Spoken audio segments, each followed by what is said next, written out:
Hey! Today I want to tell you why the developers Bitmap Bureau matter, here's where they're heading, and here's why this Bitmap Bureau collection is worth your time. If you've been paying attention to the modern retro gaming over the last few years, there's a good chance you've come across Bitmap Bureau. They're a British development studio that specialises in creating games that feel like they've escaped from an alternate timeline where the arcades never died. Two of the studio founders, Mike Tucker and Matthew Cope, have a design philosophy that's been remarkably clear: recreate the feel, challenge and design mentality of the great 16-bit and arcade classics. Not just the aesthetics, not just the pixel art, the entire experience. The focus on gameplay, the difficulty, the immediacy, the idea that every second you're playing should be engaging. And honestly, the Nintendo Switch feels like the perfect home for these games, at least in my opinion. Today, Bitmap Bureau is bigger than it's ever been.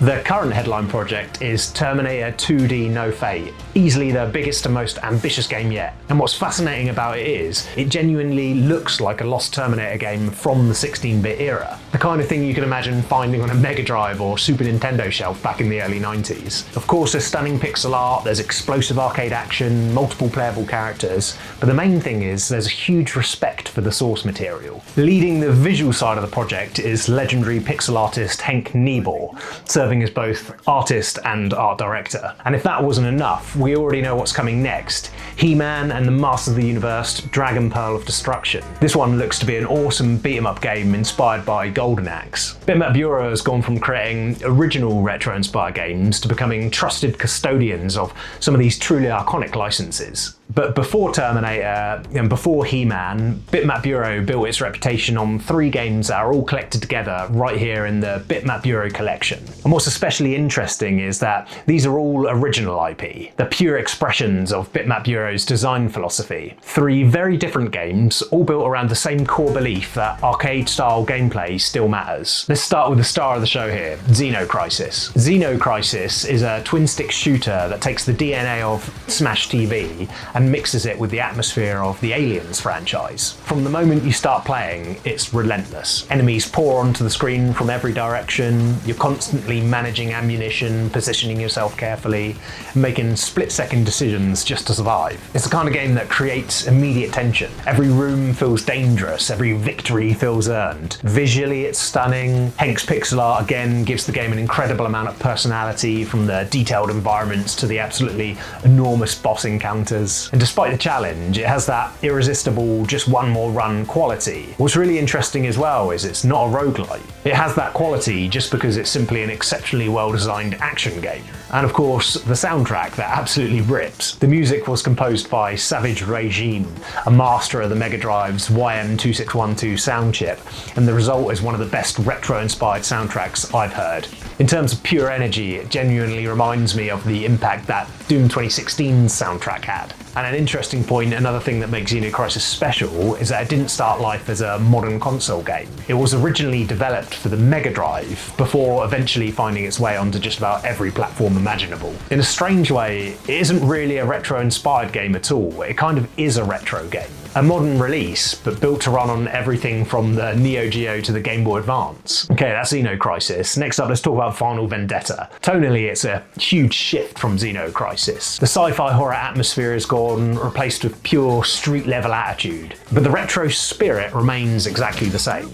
Everything about Final Vendetta seems Mega Drive and PlayStation era cool. The city streets, the clubs, the graffiti-covered environments, the character designs. Even the soundtrack feels like it's been pulled directly from a lost 90s arcade cabinet. Music is covered by artist Futurecast this time, and it's fantastic, blending rave culture, arcade beat-em-ups and underground club energy into something that feels completely authentic. And while I absolutely love Streets of Rage 4, Final Vendetta takes a very different approach. It isn't trying to modernise the genre. Instead, it feels more like a faithful continuation of where arcade beat-em-ups left off. I find in Final Vendetta one of the most interesting mechanics is also one of the simplest. It's a beat-em-up where you can block.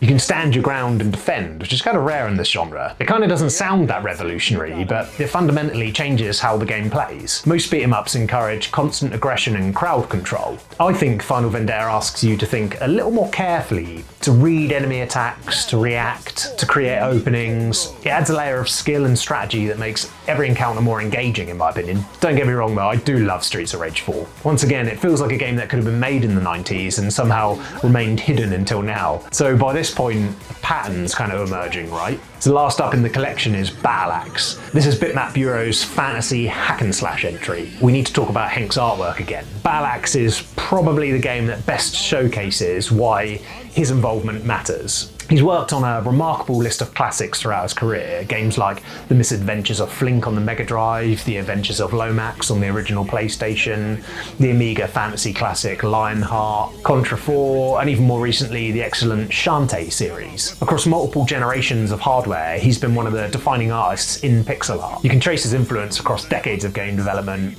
and his fingerprints are all over Battle Axe. The game itself is heavily inspired by classics like Gauntlet. It's a top-down fantasy hack and slash adventure filled with huge, beautifully detailed sprites and rich, colourful environments. Every screen feels handcrafted. Every location is packed with visual detail. It's exactly the sort of fantasy worlds that arcade gaming and general other media like films used to do so well back in the day. What I love most about this collection is that every game feels completely different. Xenocrisis delivers arcade sci-fi action, Final Vendetta delivers street brawling attitude, and Battle Axe delivers that fantasy adventure. And yet they all share the same Bitmap Bureau DNA. It's tight gameplay, gorgeous pixel art, and an unwavering commitment to arcade-first design. Taken together, this collection feels like a snapshot of Bitmap Bureau before they moved into major licensed projects. You can see the foundations being built, the obsession with responsive gameplay, the understanding of how important great music is to the overall experience, the focus on visual identity, the respect for classic game design, all of the ingredients that would eventually lead up to projects like the awesome Terminator 2D No Fate and now He-Man. So if you're a Switch owner like me who loves retro gaming, this collection feels like more than just 3 great games. It feels like owning a piece of the studio's history, a snapshot of the moment before Bitmap Bureau became one of the most important names in modern retro game development. And looking at where they're heading next, it feels like they've only just got started. And I am excited. My name's Dan as always, thanks for watching, see ya.